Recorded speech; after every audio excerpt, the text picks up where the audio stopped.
In November 2017, Italy failed to qualify for the World Cup for the first time since 1958. Fast forward to 2021, Italy was in a much better situation. In fact, they won the Euros. Then fast forward a few months later, and Italy is back at the same place. They find themselves losing to North Macedonia. What happened? Why are they so inconsistent? Let us answer these questions together.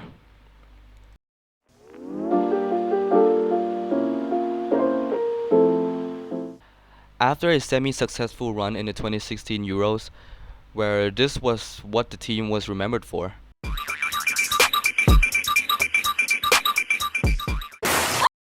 Antonio Conte left the national team to join Chelsea. In comes Gian Piero Ventura, the mastermind, elite tactician whose biggest achievement is winning the Serie C.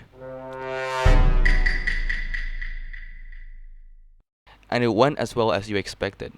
To be fair, the Italian team at the time was extremely mid, but it also did not help that this guy was the one managing them.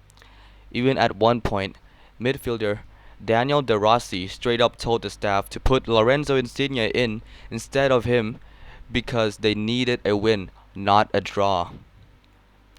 Funnily enough, Italy found themselves in the playoffs because, well, first off, their FIFA rankings were low, so they were grouped with Spain, and secondly, they failed to win against North Macedonia due to a Tchaikovsky goal, which is kinda ironic later in the story. Oh, and remember the name Tchaikovsky. That will come up later. Italy came second in the qualifiers group, which means that they must play in the playoffs. Enter Sweden, and you know the rest of the story.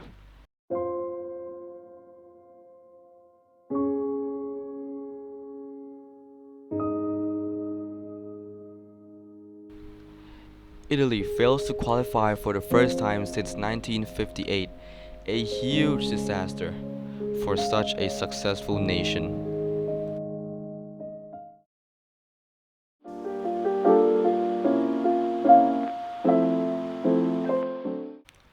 After Ventura left, in comes Roberto Mancini. And when I say this man means business, I mean it. Mancini changed up the whole team. The team went from mid to, well, almost good, but it was slowly getting better. A big problem with Ventura was that he only picked players from big cities like Milan, Rome, or Turin. Mancini is different. He picked players based on form, not the team they are playing in. Italy won all their 10 qualifying games leading up to Euro 2020. The project was paying off. We are starting to see amazing Italian talents such as Nicolo Barella, Sandro Tonali, Federico Chiesa, Gianluigi Donnarumma, and players like Jorginho, Verratti, Spinazzola, to name a few, were all in good form.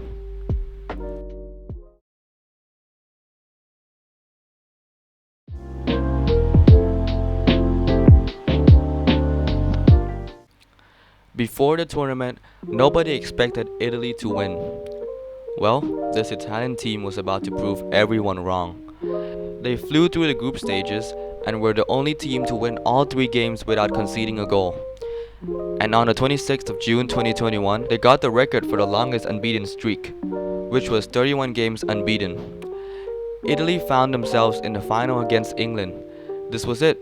They're almost there.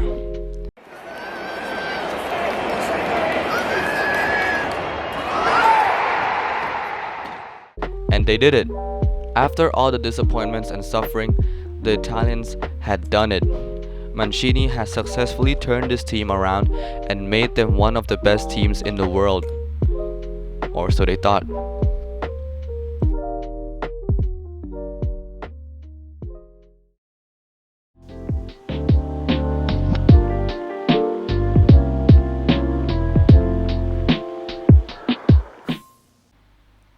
After the Euros, the players who were in the winning team found themselves in abysmal form.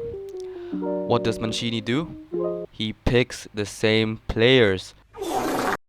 Mancini, the same man who switched the Italian mindset, found himself doing the exact same thing as his peers. The result is Italy dropping points everywhere like they are donating to hot tub streamers. and found themselves second behind Switzerland.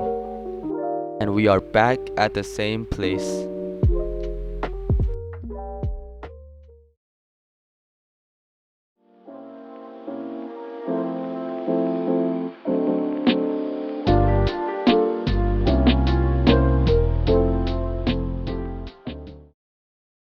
Italy was back in the playoffs against, you guessed it, North Macedonia.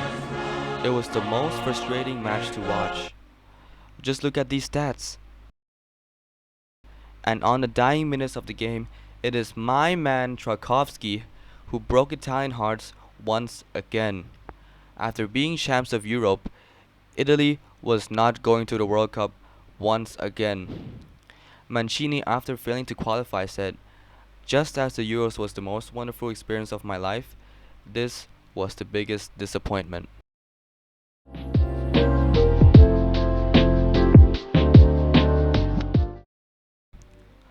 After the World Cup, Italy managed to top their tough Nations League group and are going to play in the semifinals against Spain. But that was just a bandage for deeper problems in Italian football in general. How Italian teams handle their youth is extremely disappointing. There is this thing where no matter how good you are, if you are young, then you are still not mature enough to play for the first team, which is extremely dumb, and it has affected Italian talents for decades now. Just look at the team. We do not have any star players anymore.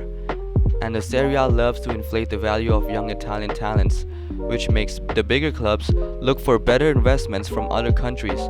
This needs to change.